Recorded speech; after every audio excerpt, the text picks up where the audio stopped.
आज हम आपको मराठा साम्राज्य के उस महान शासक के बारे में बताएंगे जिसके त्याग और बलिदान को आज भी महाराष्ट्र के लोग याद करते। ये वो वीर योद्धा थे जिसके बारे में कहा जाता है कि उसने अपने शासन में कोई युद्ध नहीं हारा और उसने मराठा साम्राज्य को बचाने रखने के लिए खुशी खुशी अपने प्राण न्यौछावर कर दिए। हम बात कर रहे हैं छत्रपति शिवाजी महाराज के सबसे बड़े पुत्र संभाजी महाराज की। ये मराठा साम्राज्य के सबसे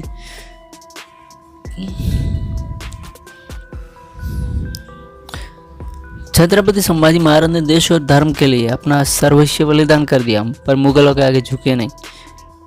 ये उस समय की बात है जब औरंगजेब दक्षिण भारत की जीतने की महत्वाकांक्षा के हिलोरे मारने लगी थी। 3 लाख सैनिकों की भारी सेना लेकर वह बुरहानपुर में डेरा डालकर बैठा हुआ था। उस समय मराठा शासक हुआ करते थे छत्रपति संभाजी महाराज, जिन्होंने काफ़ी मुश्किल से गद्दी पाई थी। अपने लोगों ने गद्दारी करके उन्हें मारना चाहा था और उनके छोटे भाई राजाराम को छत्रपति बना दिया था। राजाराम तब 10 साल के ही थे। हालांकि परिवार और राज्य में दुश्मनों से घिरे होने के बावजूद संभाजी महाराज ने गद्दी संभाली। औरंगजेब इतना क्रूर था कि उसके आतंक से तंग आकर उसका सबसे छोटा बेटा मोहम्मद अकबर ही भागा भागा फिर रहा था। इसी क्रम में उसने संभाजी के दरबार में शरण ली थी।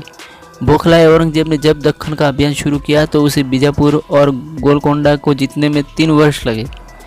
उसके बाद उसकी नज़र मराठा साम्राज्य की तरफ बढ़ी, जिसकी नींव छत्रपति शिवाजी महाराज ने रखी थी। भले ही बाद में मराठा साम्राज्य इतना फैला कि दिल्ली तक उसने आगे नतमस्तक हुए, लेकिन संभाजी महाराज का समय काफ़ी संघर्ष भरा हुआ था। इन्हीं संघर्ष की नींव पर साहूजी महाराज और बाजीराव जैसे योद्धाओं ने एक विशाल साम्राज्य का स्थापित किया। 1687 खत्म होते थे मराठा मुगल युद्ध के घाव दिखने लगे थे। संभाजी के सेनापति हम्बीरराव मोहिते ऐसे ही एक युद्ध में वीरगति को प्राप्त हुए। संभाजी चारों तरफ से मुगलों से घिरे हुए थे और उनकी गतिविधियों की सूचना गद्दार के माध्यम से औरंगजेब को लगातार मिल रही थी। संगमेश्वर पर अचानक से मुगलों का लड़ाका मुर्कबर खान ने घावा बोल दिया और संभाजी को बंदी बना लिया। वो फरवरी 1, 1689 का दिन था। संभाजी और कवि कलश को जोकरों की वेशभूषा में ऊँट पर बिठाकर मुगल कैंप में घुमाया गया। उस दौरान उनका अपमान करने के लिए ड्रम्स और नगाड़े बजाते रहे। औरंगजेब ने जब संभाजी के सामने कई मांगे रखी, अगर उन्होंने बात मान ली तो उनकी जान बख्श दी जाएगी। संभाजी से उनका सारे किलों का और मुगलों को देने का कहा। उनसे कहा गया कि वे उन सभी मुगलों के नाम बताएं जो मराठा से मिले हुए थे, साथ ही वे मराठा के छुपे हुए खजाने का पता बताएं। ऐसी भी शर्त रखी गई थी। उन्हें इस्लाम कबूल करने को भी मजबूर किया गया था। छत्रपति शिवाजी महाराज की तरह ही हौसला अपनाते हुए संभाजी ने यह सब मानने से इनकार कर दिया।